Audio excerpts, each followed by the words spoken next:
बजरंग दल पर बैन लगाने के समर्थन में नीतीश कुमार बोले, सभी विपक्षी दल बैठकर करेंगे फैसला। जेडीयू सांसद कौशलेंद्र पहले ही कर चुके हैं बैन लगाने की बात।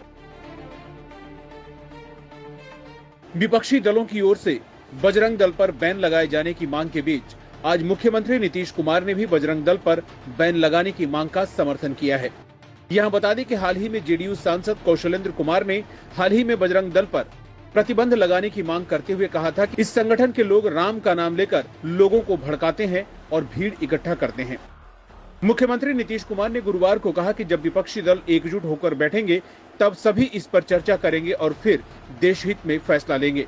पर है मुख्यमंत्री नीतीश कुमार ने पटना में पत्रकारों से बातचीत के दौरान बजरंग दल पर बैन लगाने के सवाल पर कहा कि जब सभी विपक्षी दल एक साथ बैठेंगे तो इस पर चर्चा की जाएगी। देश के लिए क्या अच्छा है और हमारी सरकार के सत्ता में आने पर क्या पॉलिसी होगी, इस पर मिलकर फैसला लिया जाएगा। उन्होंने कहा कि जब हम सत्ता में आएंगे तो हर चीज के लिए रणनीति बनाएंगे। अभी इस मुद्दे पर कुछ भी नहीं कहना है, समय आने दीजिए। देश में जो हो रहा है वो सबके सामने है, इतिहास बदला जा रहा है। नीतीश कुमार ने कहा कि वह निस्वार्थ भाव से सभी विपक्षी दलों को एकजुट करने की कोशिश कर रहे हैं। उन्हें अपने लिए कुछ नहीं चाहिए। उन्होंने कहा कि आने वाले दिनों में वह ओडिशा के सीएम नवीन पटनायक से मिलने भी जाएंगे। उनका पूरा ध्यान विपक्षी एकजुटता पर लगा है। सीएम ने कहा कि उन्होंने अटल बिहारी वाजपेयी के लिए काम किया था। उस समय देश में कभी हिंदू मुस्लिम वैमनस्य का माहौल नहीं रहा। अटल जी ने विपक्ष को भी साथ लेकर काम किया था। आज उनको कोई फॉलो नहीं कर रहा है। इधर सासाराम और बिहार शरीफ में जो कुछ हुआ वह भी छिपा नहीं है। यहाँ के स्थानीय लोगों से पूछें, पुलिस अब अपनी ड्यूटी कर रही है। यहाँ बता दें कि नीतीश कुमार ने बिहार शरीफ और सासाराम में रामनवमी पर हुई हिंसा के पीछे पूर्व में साजिश की बात कही थी। उल्लेखनीय है कि कर्नाटक में इसी महीने होने वाले विधानसभा चुनाव में बजरंग दल पर प्रतिबंध लगाने का मुद्दा छाया हुआ है। कांग्रेस ने अपने घोषणा पत्र में बजरंग दल जैसे संगठनों पर बैन लगाने की बात कही है। इसके बाद देश भर में इस पर बहस शुरू हो गई है। हाल ही में जेडीयू सांसद कौशलेंद्र कुमार ने भी बजरंग दल को बैन करने की मांग का समर्थन कर दिया।